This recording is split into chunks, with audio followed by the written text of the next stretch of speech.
आज आपके लिए नागरिक शास्त्र विषय के महत्वपूर्ण प्रश्न आए हैं। क्लास 12 में बच्चों की बहुत डिमांड थी कि नागरिक शास्त्र के कुछ इंपॉर्टेंट क्वेश्चन बताए जाएं। तो ऐसे में क्योंकि नागरिक शास्त्र मेरा विषय नहीं है, तो संदीप सर हैं, उनके माध्यम से कुछ इंपॉर्टेंट क्वेश्चन हम लाए हैं। तो संदीप सर का धन्यवाद देना चाहेंगे। उन्होंने बहुत अच्छे क्वेश्चंस कुछ आप लोगों के इंपॉर्टेंट बताए हैं, उनको आप तैयार करिए, आपको निश्चित तौर से फ़ायदा मिलेगा। हालांकि कोर्स बहुत बड़ा है, इसलिए कोर्स की सारी चीज़ें आपको थोड़ा बहुत आना चाहिए। क्वेश्चन आपको मिस नहीं करना है, छोड़ना नहीं है। ज़्यादा से ज़्यादा क्वेश्चन आपको सारे क्वेश्चन करने ही हैं। तो थोड़ा अगर आपको मालूम है, थोड़ा आप उसके बारे में लिख सकते हैं, आराम से बढ़ा चढ़ा के लिख सकते हैं। बिल्कुल आसान विषय है नागरिक शास्त्र, तो समझने वाली विषय है, आप उसको आराम से लिख सकते हैं। तो महत्वपूर्ण प्रश्नों की बात शुरू करते हैं। सबसे पहला प्रश्न है कोल्ड वार, शीत युद्ध। अब शीत युद्ध क्या है कि दूसरा विश्व युद्ध जो हुआ था 1939 से 1945 के बीच में हुआ। पहला हुआ था 1914 से 18 तक। उसके बाद में दूसरा विश्व युद्ध 1939 से 1945 तक हुआ। उसके बाद में क्या हुआ कि दुनिया दो गुटों में बट गई। एक संयुक्त राज्य अमेरिका का उदारवादी गुट था, दूसरा जो साम्यवादी गुट था रूस का। तो वो दो गुटों में बट गई। तो इसको कहा गया दो ध्रुवीयता। तो इस पे भी सवाल पूछा जाता है कि दो ध्रुवीयता क्या है। तो विश्व युद्ध के बाद में दुनिया में क्या परिवर्तन हुआ कि दुनिया के देश दो गुटों में बट गए। तो इसको कहा गया दो ध्रुवीयता। और इनके बीच अंदर अंदर कहीं ना कहीं एक दूसरे को नीचा दिखाने की, दूसरे को नुकसान करने की एक प्रतिस्पर्धा का दौर शुरू हुआ, जिसको कहा गया शीत युद्ध।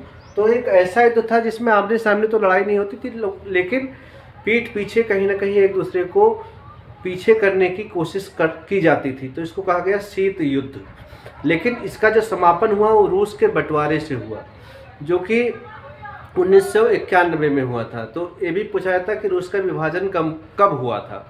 तो याद रखिएगा शीत युद्ध क्या है कि दुनिया विश्व युद्ध के बाद में दो गुटों में बट गई, और रूस और अमेरिका इसके जो प्रमुख गुट थे, इसमें रूस के साथी कुछ थे और दूसरा अमेरिका के साथी। तो इनके बीच में जो प्रतिस्पर्धा का दौर था उसको शीत युद्ध कहा गया। तो इसको आप पढ़ लीजिएगा। दूसरा क्वेश्चन है नाटो की स्थापना कब हुई। तो नाटो की स्थापना हुई थी 4 अप्रैल 1949 में। इसमें 28 देश तो यूरोप के हैं और 2 देश हैं लैटिन अमेरिका के। 30 देशों का एक समूह है, जिसके लिए उसमें शामिल होने के लिए यूक्रेन ने भी अप्लाई किया था। तो उसके वजह से जो है यूक्रेन और रूस की लड़ाई चल रही है। तो नाटो एक संगठन है जो आपस में सहयोग करता है। इसका पूरा नाम होता है नॉर्थ अटलांटिक ट्रीटी ऑर्गेनाइजेशन। तो नाटो एक संगठन है जो एक दूसरे देशों को सहयोग करता है।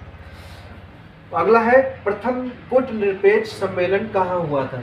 तो इसको भी आप समझिए कि जो विश्व युद्ध हुआ और दुनिया दो गुटों में बटी, उसके बाद में दुनिया के देश दो गुटों में बट गए। दो ध्रुवीयता इसको कहा गया, एक गुट हो तो एक ध्रुवीयता। तो दो गुटों में जो दुनिया बट गई, तो कुछ देशों ने क्या सोचा कि हम अपना गुट अलग रखेंगे, किसी गुट में शामिल नहीं होंगे, किसी गुट में शामिल नहीं होंगे। तो इसको कहा गया गुट निरपेक्ष आंदोलन। तो गुट निरपेक्ष आंदोलन में भारत का विशेष योगदान था। उस समय नेहरू जी थे। तो प्रथम गुट निरपेक्ष सम्मेलन जो हुआ था, स्थापना जो इसकी हुई थी गुट निरपेक्ष देशों की, तो इसकी स्थापना हुई थी बेलग्रेड, यूगोस्लाविया देश है जहाँ पर इसकी स्थापना हुई थी। 1961 में पहला ये सम्मेलन हुआ था, जहाँ पर कुछ देशों ने कहा कि हम किसी गुट में शामिल नहीं होंगे, तो इन्होंने अलग संगठन बना लिया था। तो गुट निरपेक्ष आंदोलन हुआ, गुट निरपेक्ष संगठन बना। तो यार ये सम्मेलन कहाँ हुआ था? बेलग्रेड में 1961 में हुआ था। अगला है शॉक थेरेपी क्या है। तो शॉक थेरेपी, शॉक का मतलब होता है कि झटका देना। तो क्या हुआ कि विश्व बैंक और जो संगठन थे उन्होंने क्या किया कि देशों को एक तरह से मजबूर किया कि वो उनकी विश्व व्यापार नीति का समर्थन करें। तो इसको कहा गया शॉक थेरेपी। इसको पढ़ लीजिएगा, ये आपका टॉपिक है शॉक थेरेपी क्या है। तो शॉक थेरेपी देशों को एक तरह से मजबूर करने का, उस तरह से लागू करना विश्व व्यापार जैसी चीज़ों को, वो कहलाता है शॉक थेरेपी। विश्व बैंक और जो वर्ल्ड बैंक है WB, उसका योगदान था इसमें। अगला है आसियान की स्थापना कब हुई? तो आसियान की स्थापना, एक संगठन आसियान नाम है उसका, आसियान संगठन की स्थापना 1967 में हुई। नेक्स्ट है दक्षेस, दक्षेस या सार्क। अब दक्षेस क्या है? दक्षिण एशियाई क्षेत्रीय सहयोग संगठन, इसका पूरा नाम होता है, इसको इंग्लिश में सार्क कहा गया। तो इसकी स्थापना कब हुई थी? 1985 में हुई थी और इसका मुख्यालय काठमांडू में है। काठमांडू नेपाल में इसका मुख्यालय है। और इसमें जो दक्षिण एशिया के 8 देश हैं वो शामिल हैं, जैसे भारत, पाकिस्तान, बांग्लादेश, नेपाल, मालदीव। तो इस तरह के देश मिलकर एक संगठन बनाए आपस में सहयोग देने के लिए, इसको कहा गया दक्षेस। इसकी स्थापना हुई थी 1985 में। अगला है विश्व व्यापार संगठन। तो विश्व व्यापार संगठन क्या है? WTO क्या है, इसके बारे में आप पढ़ लीजिएगा। तो विश्व में व्यापार करने का एक संगठन है WTO। नेक्स्ट है राज्य पुनर्गठन आयोग। तो राज्य पुनर्गठन आयोग के बारे में पढ़ लीजिएगा। अगला है हरित क्रांति, श्वेत क्रांति, और इसी में पूछा जाता है ऑपरेशन फ्लड, या पूछ लिया जाता है मिल्क मैन ऑफ इंडिया। तो मिल्क का मतलब होता है दूध, तो अधिक दूध का उत्पादन करना कहलाता है श्वेत क्रांति। इसके लिए ऑपरेशन फ्लड एक आंदोलन चलाया गया और इसके जनक थे वी कुरियन, वर्गीज कुरियन। तो इस पे सवाल पूछा जाता है कि वर्गीज कुरियन कौन थे? तो एक ऐसे वैज्ञानिक थे, एक ऐसे पुरुष थे भारत के, अपने देश के ऐसे जाने माने व्यक्ति थे जिन्होंने दुग्ध उत्पादन बढ़ाने के लिए ऑपरेशन फ्लड में बड़ा योगदान दिया था। और श्वेत क्रांति का इनको जनक कहा जाता है। Milkman of India V Kurien ji को कहा जाता है। वर्गीज कुरियन को मिल्क मैन ऑफ इंडिया कहा जाता है। दूध का उत्पादन कैसे हो, इस पर इन्होंने बड़ा काम किया था, ऑपरेशन फ्लड जिसको कहा गया। हरित क्रांति का मतलब हरे पौधे, मतलब जो अनाज वाले पौधे, कैसे अनाज ज़्यादा उत्पादित हो, तो इसको कहा गया हरित क्रांति। अधिक अन्न उपजाओ, तो अधिक अन्न उपजाओ की नीति क्या है? हरित क्रांति है, जिससे अपना देश आत्मनिर्भर बन गया। किसमें? अनाज उत्पादन में। आज के देश में, आज की डेट में लोगों को फ्री में अनाज भी मिल रहा है, लेकिन पहले के समय में हम लोग भूखों मरते थे। तो लाल बहादुर शास्त्री जी ने नारा दिया, जय जवान जय किसान, और गेहूं की नई नई किस्में उपयोग की गई, जिससे उत्पादन बढ़ा अनाज का और हम लोग आत्मनिर्भर हुए। तो इसको कहा गया हरित क्रांति। अगला है राष्ट्रीय विकास परिषद। तो इसके बारे में आप पढ़ लीजिएगा। योजना आयोग, योजना आयोग क्या है? नीति आयोग अब इसका नाम रख दिया गया है। तो ये पंचवर्षीय योजना बनाने का काम करती है। पहली जो पंचवर्षीय योजना थी, प्रथम पंचवर्षीय योजना, इसकी इस समय जवाहरलाल नेहरू थे प्रधानमंत्री, 1951 से 1956 के बीच में प्रथम पंचवर्षीय योजना।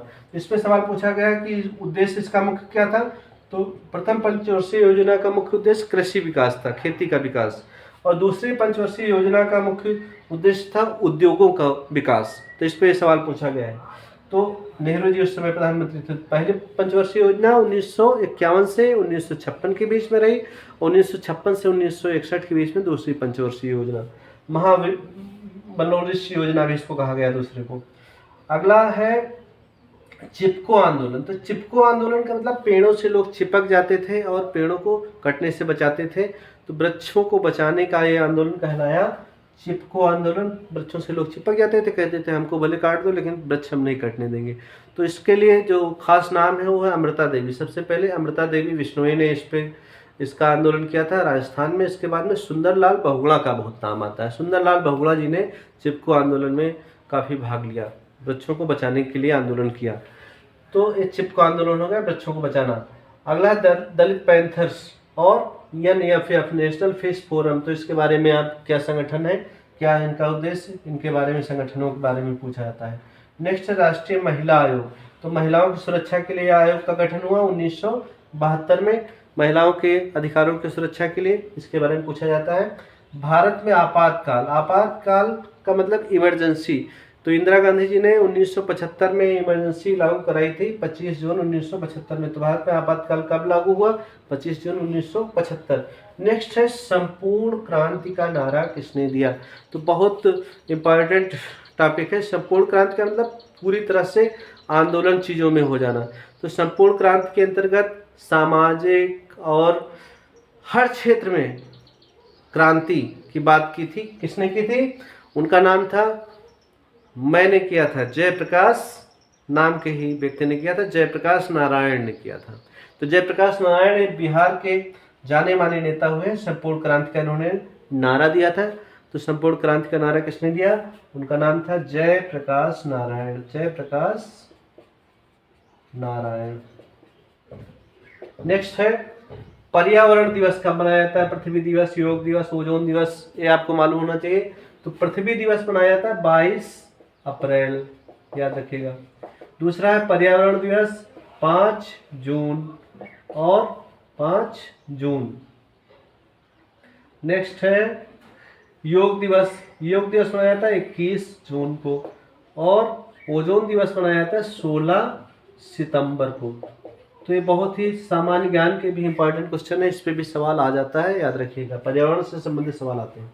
इसके बाद में मौलिक अधिकार, मौलिक अधिकार और कर्तव्य क्या है, इस संविधान में कौन कौन से अधिकार दिए गए उनके बारे में आपको जानकारी होनी चाहिए। 2 ध्रुवीयता और 1 ध्रुवीयता के बारे में आपको हम बता ही चुके हैं। तो ये कुछ इंपॉर्टेंट क्वेश्चन है, इनको जल्दी से रिवाइज कर लीजिए और अच्छा पेपर करिए। जो भी क्वेश्चन आपको समझ में नहीं आइए उसको थोड़ा ध्यान से समझिएगा, क्वेश्चन करेंगे आप आसानी से। बहुत बढ़िया टॉपिक आपका नागरिक शास्त्र का रहता है। और चैनल को आपने सब्सक्राइब नहीं किया तो चैनल को जल्दी से जल्दी सब्सक्राइब करिए, ज़्यादा से ज़्यादा शेयर करिए।